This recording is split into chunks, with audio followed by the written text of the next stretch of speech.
여러분, 드디어 마지막 순서입니다. 여러분은 이 공모전에서 어떤 것을 기대하셨나요? 저희는 단순한 분석이 아닌 조금 더 나은 서울을 위한 분석을 보여드리고자 합니다. 장애인 포용성 지수 개발을 통한 서울 시내 살기 좋은 지원주택 추천. 함께 살죠. 발표 시작하겠습니다. 저희는 장애인 주거 환경에 대한 연구 필요성과 성공적인 서울시 탈시설 정책 및 지원주택 선정 기준 제고를 위해 포용성 지수를 통한 장애인 지원주택 추천이라는 주제로 발표하게 되었습니다.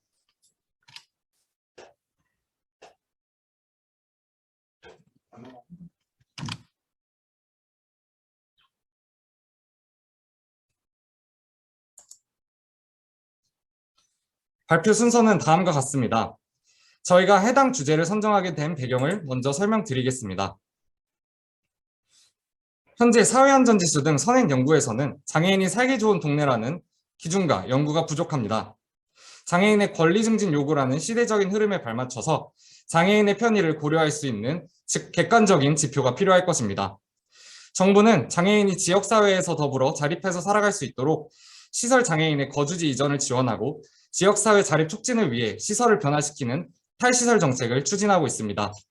실제로 정부는 관련 인프라를 조성하며 핵심 과제를 추진하고 있습니다.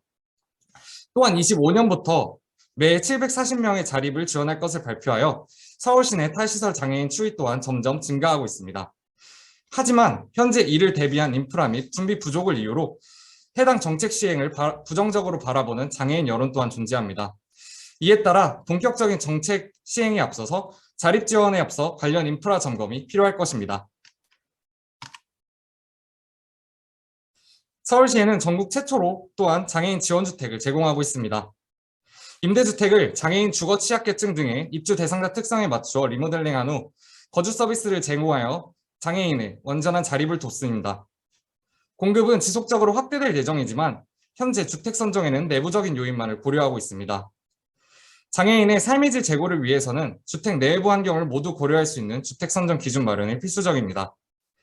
선행 연구 부족, 탈시설 정책, 지원주택 선정 기준 제고 등 이러한 이유로 저희는 장애인 포용성 지수를 통한 지원주택을 추천하는 모델을 개발하게 되었습니다. 분석 프로세스는 다음과 같습니다. 서울 시내 구별 데이터를 수집 및 정지한 후 포용성 지수를 개발 및 선정하였습니다. 이후 가중치를 구해 장애인이 살기 좋은 구 상위 5개 구를 선정했습니다. 또한 주택별 접근성 지수를 개발하고 장애 유형별 가중치를 부여하여 최종적으로 장애인이 살기 좋은 구 상위 5개 구에 접근성이 뛰어난 지원주택을 선정하였습니다. 우선 저희는 포용성 지수라는 개념을 자체적으로 정립했습니다. 또한 4가지 측정 분야를 선정하였고 해당 지수를 위한 분야와 지표는 사회안전지수와 서울시 장애인 탈시설 종단 연구의 논문을 참고하였습니다. 교육여건, 편의시설, 보건복지, 주거환경 등의 분야로 구성되었고 객관지표뿐만 아니라 서울 시민이 직접 느끼고 체감하는 주관적 지표 또한 공공데이터를 활용하여 포함할 수 있었습니다. 데이터는 일반 수집뿐만 아니라 크롤링 및 지오코딩 등의 방법을 통해서 진행하였고 정확한 분석 방법을 위해서 자체적인 파생 변수를 생성하였습니다. 저희는 해당 과정에서 빅데이터 캠퍼스 데이터인 장애인 등급별 자치구 거주 통계를 활용하여 구별 장애인 인구수를 산출할 수 있었습니다. 대표적인 파생 변수 생성 방법은 다음과 같습니다. 장애인 콜택시 대기 시간을 구할 수 있었고 각 구별로 지하철역의 배려시설 수를 빅데이터 캠퍼스 제공 데이터와 서울교통공사 데이터를 합산하여 구하였습니다. 또한 교육부 데이터를 통해서 통합교육 학생 비율 및 특수학교 설치율을 구할 수 있었습니다. 이후 데이터들의 이상치 탐색 결과 인당 장애인 복지 예상과 1000명당 범죄 발생 건수에서 극단값을 발견하였으나 자체 리서치 결과 이를 이상치로 판단하지 않을 수 있었습니다. 또한 상관관계가 높은 두 쌍의 데이터를 찾아서 하나씩을 지표에서 제거하였습니다. 다음으로 각 변수별로 발생하는 단위의 차이를 보정하기 위해서 Z스코어 스케일러를 활용하여 정규화 과정을 거쳤습니다. 해당 과정을 통해서 총 25개의 컬럼 값을 가진 최종 테이블셋을 구성하였습니다. 가중치 산정에는 AHP 기법을 사용했습니다. 해당 기법을 위한 설문조사 대상으로는 장애인, 장애인 가족, 사회복지 관련 종사자, 자립생활센터 종사자 등 20명을 대상으로 설문조사를 실시하였습니다. 조사 방법으로는 장애인 거주지원센터 등을 방문하거나 유선을 통해서 자체 조사하였습니다. 이후 해당 조사 결과를 반영하여 해당 조사 결과를 계산해 가중치를 산정했습니다. 가중치 분석 결과 주거환경, 편의시설, 보건복지, 교육여건 순의 중요도를 보였고 일관성 비율 또한 0.1보다 작은 값을 가져 해당 과정의 신뢰성을 확보할 수 있었습니다. 해당 가중치를 활용해 포용성 지수를 최종적으로 산정하였습니다. 실제 보건복지 지표의 산정 과정은 다음과 같습니다. 정규화된 변수값을 합하였는데 분야별 변수 개수의 차이로 발생하는 오류를 보정하기 위해 이를 총 변수 총 개수로 나누었습니다. 해당 과정으로 구한 지표별 점수에 가중치를 곱한 뒤 합하였습니다. 이를 통해 각 25개구에 대한 최종 포용성 지수를 산정하고 그 랭킹을 매길 수 있었습니다. 분석 결과 포용성 지수에 따른 장애인이 살기 좋은 구 1위는 송파구였으며 가중치 비율이 높은 주거환경과 편의시설의 영향으로 가장 높은 포용성 지수를 얻을 수 있었습니다. 이후 강남, 종로, 강서, 은평 순서를 보였습니다. 25위는 금천구로 선정되었으며 이후를 성동, 용산, 강북, 광진 순으로 이어지고 있습니다.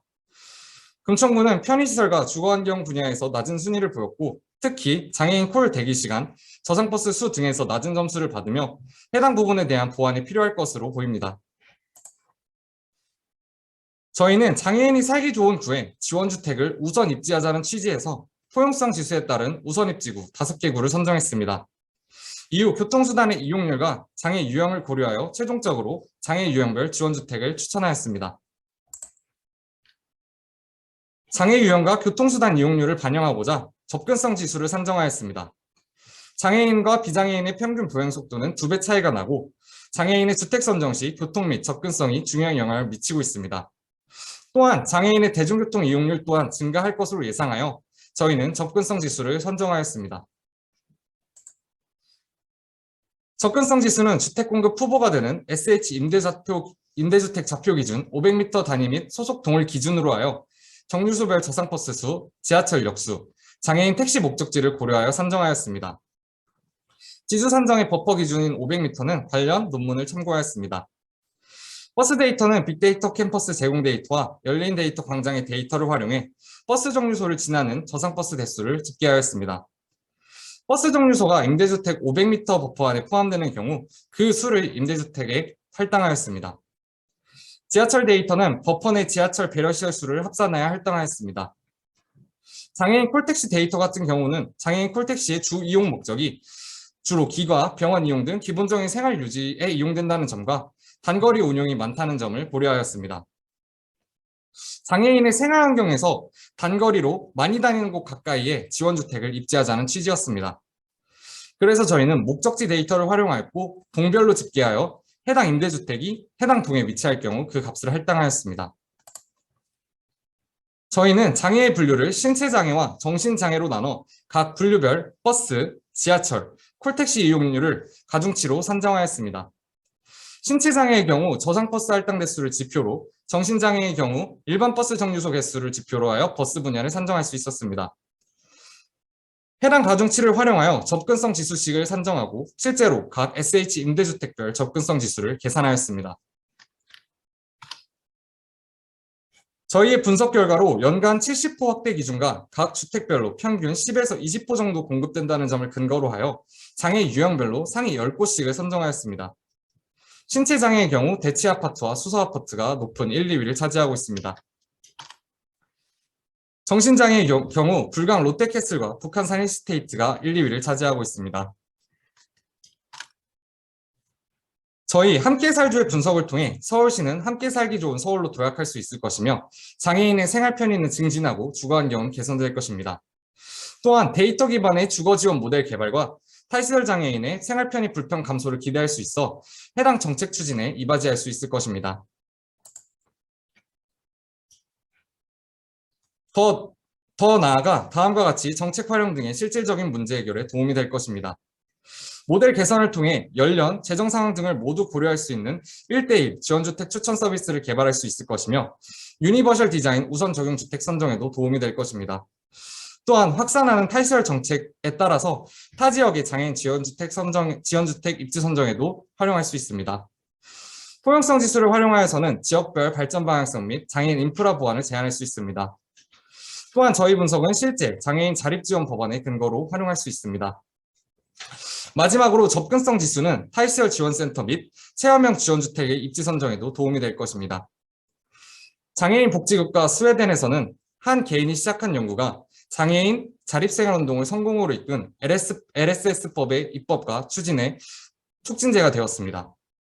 저희의 분석 또한 단순한 분석이 아닌 서울시 그리고 더 나아가 대한민국의 장애인 자립지원에 실질적으로 도움이 되는 분석이 되었으면 합니다. 함께 살죠 발표 마치겠습니다. 감사합니다.